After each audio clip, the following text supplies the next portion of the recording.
Hello, ladies and gentlemen. Vulnerability is the birthplace of self-belief. It's a truth we often resist because we've been taught that strength comes from certainty, from confidence that never wavers, and answers that never falter. But real self-belief, the kind that sustains us through failure, rejection, and doubt, comes from a different place.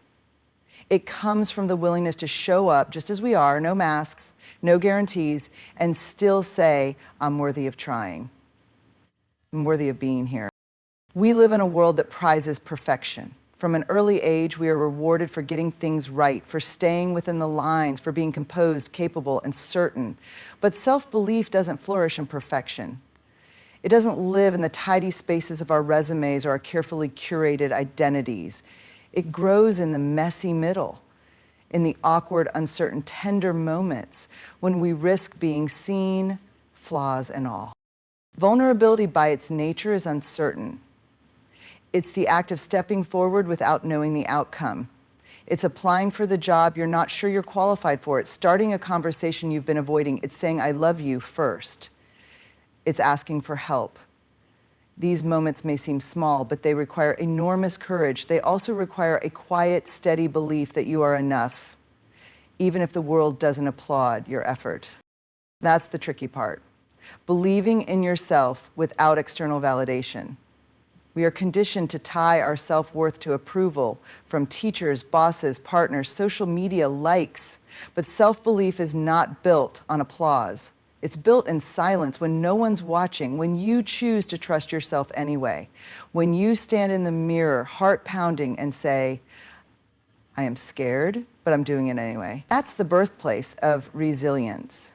That's the soil where belief takes root. Many people misunderstand vulnerability. They see it as weakness, as softness. But vulnerability is not about spilling your secrets or exposing your pain to anyone who will listen. It's about honesty. It's about showing up in alignment with your values, even when it's uncomfortable. It's about being real in a world that often rewards the performance of strength rather than its truth. Vulnerability says, this is me, and even if it's not perfect, it's still worthy. That's not weakness. That's the most powerful kind of courage. Believing in yourself doesn't mean thinking you'll always succeed. It means knowing that failure doesn't define you. It means trusting that your worth isn't up for debate just because you stumbled. It's holding on to your value even when the outcome is uncertain. And here's the truth. The people who accomplish extraordinary things are rarely the ones who never fall. They are the ones who fall and rise again and again because they believe they're worth the fight. Vulnerability creates connection not just with others, but with ourselves. When we allow ourselves to be seen as we are, we begin to develop compassion for our own humanity. We stop trying to edit ourselves into someone we think is better and start embracing the raw, real version of who we are. And that version, despite its fears and flaws, is exactly the one capable of building something meaningful. If you wait to believe in yourself until you're no longer afraid, you'll wait forever. Fear isn't the enemy, it's the signpost that you're doing something important. Vulnerability lets you walk with fear, not be ruled by it. And in that walking, in that trembling courage, belief begins to take shape. It doesn't come all at once. It's slow, quiet, cumulative. But over time, the more you show up vulnerably and survive, the more your brain begins to learn, I can do hard things. I can be me and still be okay. So if you're waiting for the confidence to show up before you act, know this. Confidence is the result, not the prerequisite. Vulnerability is the first step. The leap, the shaky voice that says, let's try. And it's in that leap, not the landing, where self-belief is born. Self-belief thrives where shame is silenced. Shame is a quiet, corrosive force. It tells us that we're not good enough, not smart enough, not successful enough. It whispers that we're too much or not enough, and it convinces us that if people really saw us, our struggles, our fears, our insecurities, they'd turn away. And so we hide. We shrink, we second-guess ourselves. The voice of shame is persistent and familiar, but it is not the truth. And the more space we give it, the harder it becomes to believe in ourselves. To believe in yourself, you have to first confront the voice of shame. Shame thrives in secrecy and silence. It gains power when we avoid naming it. But when we speak about it, when we name it, we strip it of its strength. Saying, "I feel like I'm not good enough," out loud, whether to ourselves, a trusted friend, or even in a journal, creates an opening. It doesn't magically erase the feeling, but it exposes it. And what is exposed can be examined. What is examined can be challenged. And what is challenged can be changed. Many of us were raised with the deep-rooted belief that mistakes equal failure and that failure equals unworthiness. We learn to fear not just messing up, but being seen as flawed. So instead of risking shame, we avoid stepping forward. We downplay our talents, stay quiet when we have something to say, and keep our dreams tucked away in the background. But the cost of protecting ourselves from shame is steep. It means never discovering the full strength of who we are. Self-belief isn't arrogance. It's not pretending to have everything figured out. It's not about proving anything to anyone else. It's about holding the deep conviction that you are worthy of trying, worthy of taking up space, and worthy of being heard. Shame tries to convince us that we must be perfect to be worthy. But self-belief says, I am enough right now, even with my flaws. When shame takes the driver's seat, we tend to internalize every setback. A rejection becomes a reflection of our value. A failed attempt becomes a declaration that we were foolish to try in the first place. But those are lies shame tells to keep us small. Self-belief is the voice that says, that didn't go the way I hoped, but I'm still proud of myself for showing up. It's the voice that refuses to define your worth by your worst moment. One of the most powerful ways to silence shame is through empathy, both from others and from ourselves. When someone looks us in the eye and says, "I felt that too," it breaks the illusion that we're alone in our struggles. It reminds us that imperfection is not a flaw, but a shared human experience. And just as we offer kindness to others who are hurting, we can learn to offer that same kindness to ourselves. Self-compassion doesn't mean letting ourselves off the hook. It means understanding that we can be growing and still be worthy. Self-belief begins to take root in the absence of shame. In its place, there's room for curiosity, creativity, and courage. You begin to explore new opportunities, not because you're certain you'll succeed, but because you no longer tie your identity to the outcome. You're allowed to try, you're allowed to fail, you're allowed to grow. And all of that is part of what it means to believe in yourself. Silencing shame doesn't mean you never feel insecure or uncertain again. Those feelings are part of being human. But it means no longer letting those feelings decide your story. It means hearing the inner critic and choosing to respond with self-trust instead of self-doubt. It means writing your own narrative instead of letting shame write it for you. In a world that profits from our insecurities, choosing self-belief is a radical act. It's choosing to say, I am not broken. I am not less. I do not have to earn my worth. Shame wants to keep us hidden, playing small, afraid to try. But when we refuse to let it speak louder than our truth, we make space for a stronger voice. The one that says, I belong here. I have something to offer. I believe in myself. And in that space, everything begins to change. Believing in yourself is an act of rebellion in a culture of comparison. We live in a world that constantly asks us to measure our worth against someone else's highlight reel. Someone else's body, job title, relationship, number of followers, income, house, or seemingly perfect life. The pressure to keep up is relentless. It convinces us that we are only doing well if we are doing better than someone else. In that kind of culture, believing in yourself without needing to compete or compare is nothing short of revolutionary. Comparison is deeply ingrained in us. From the time we're children, we're taught to strive, not just to improve ourselves, but to win, to outshine, to be the best. We're graded against one another, ranked and placed into systems that reinforce the idea that our value depends on how we stack up. And as adults, the message continues. Social media amplifies it. Every scroll becomes a reminder of what we're not doing, what we're not achieving, who we're not becoming. It's exhausting, and more importantly, it's a lie. The truth is that self-worth is not a competition. Believing in yourself doesn't mean thinking you're better than others. It means knowing that your value is not up for comparison in the first place. It's the quiet confidence that says, I don't have to be the best. I just have to be me. That kind of belief is rare because it requires stepping outside of a system that tells you to earn your worth. It asks you to define your value internally, not externally. When you believe in yourself in a culture built on comparison, you are choosing authenticity over approval. You're saying, I refuse to betray myself just to fit in. That's not easy.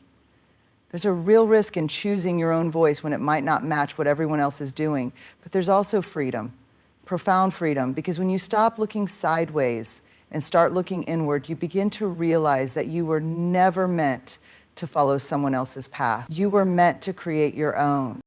The danger of constant comparison is that it distracts us from our own lives. It keeps us in a loop of inadequacy, chasing versions of success that don't actually belong to us. We start making decisions not based on what feels meaningful, but on what looks impressive. And in doing so, we lose touch with our own inner compass. Believing in yourself interrupts that cycle. It brings you back to your truth. It allows you to say, what do I want? What matters to me? And actually listen for the answer. One of the hardest things to do in a comparison-driven culture is to celebrate your own progress without minimizing it. We think, sure, I got the promotion, but it's not as impressive as what she did. Or, I'm proud of this painting, but no one's going to care. This mindset makes us afraid to own our accomplishments, to honor our efforts, because they never feel good enough next to someone else's. But believing in yourself means allowing your success, even if it looks different, even if it's quiet, even if no one claps. It's choosing to see your worth not through someone else's lens, but through your own. It's important to remember that we don't see people's full stories. We see curated moments. We don't see the fear behind the smiles, the struggle behind the achievements, the nights people lay awake doubting themselves just like we do. The comparison culture is built on illusions. When you believe in yourself, you stop chasing illusions and start building something real. You stop waiting to be enough and realize you already are. Believing in yourself also inspires others. Rebellion has a ripple effect. When people see someone stepping forward without apology, living with purpose rather than performance, it gives them permission to do the same. You become a mirror for what's possible, not perfect, but real, not finished, but brave. So in a world that constantly tells you to look outside for proof that you matter, believe in yourself anyway. Trust your own timing, honor your own journey. Measure your success by how true you are being to yourself. That choice to believe you are worthy without comparison or competition is radical, it's rare, and it's exactly what the world needs more of. Courage isn't the absence of fear, it's believing in yourself enough to act anyway. Fear is a natural part of being human. It's a response designed to protect us, to keep us safe from danger or harm.